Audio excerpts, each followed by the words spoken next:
അസ്സലാമു അലൈക്കും വറഹ്മത്തുള്ളാഹി വബറകാതുഹു. നാമൊക്കെ നമ്മുടെ കുടുംബം നന്നാകണമെന്ന് വളരെ കൂടുതൽ ആഗ്രഹിക്കുന്നവരാണ്. നമുക്ക് വീട് സ്വന്തമായുണ്ട്, അറിവുണ്ട്, വിദ്യാഭ്യാസമുണ്ട്, വാഹനമുണ്ട്, എല്ലാ സൗകര്യങ്ങളും നമുക്കുണ്ട്. പക്ഷേ കുടുംബത്തിൽ ഒരു സമാധാനമില്ല, ഐക്യമില്ല. എപ്പോൾ പരസ്പരം കണ്ടുമുട്ടിയാലും വഴക്കും ദേഷ്യവും മുൻകോപവുമാണ് മുൻപന്തിയിൽ നിൽക്കുന്നത്.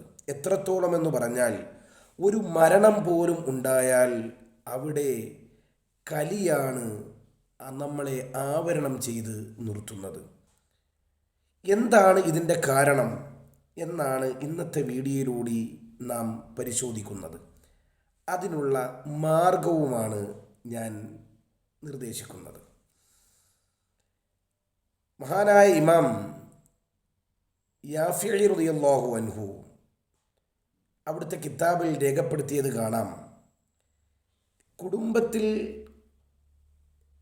സിഹറുണ്ടെങ്കിൽ, കൂടുപത്രം ഉണ്ടെങ്കിൽ, നാം എത്രത്തോളം കഷ്ടപ്പെട്ടാലും എത്ര ഇണക്കം ആഗ്രഹിച്ച് അടുത്തു നിന്നാലും അതെല്ലാം അല്പസമയത്തിനുള്ളിൽ പൊട്ടിത്തരിപ്പണമായി വലിയ ഒരു കലാശത്തിലേക്ക് അവസാനിക്കും.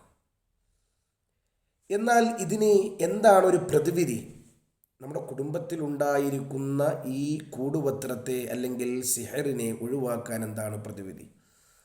വിശുദ്ധ ഖുർആനിലെ സൂറത്തുൽ ബഖറയിലെ 102 ആയത്ത്, വത്തബഊ മാ തത്ലു ശയാത്തീൻ എന്ന് തുടങ്ങുന്ന ആയത്ത്, ലൗ കാനൂ യഅലമൂൻ എന്നതുവരെ ഞാൻ എൻ്റെ സ്ക്രീനിൽ കാണിക്കുന്നുണ്ട് ആയത്ത്.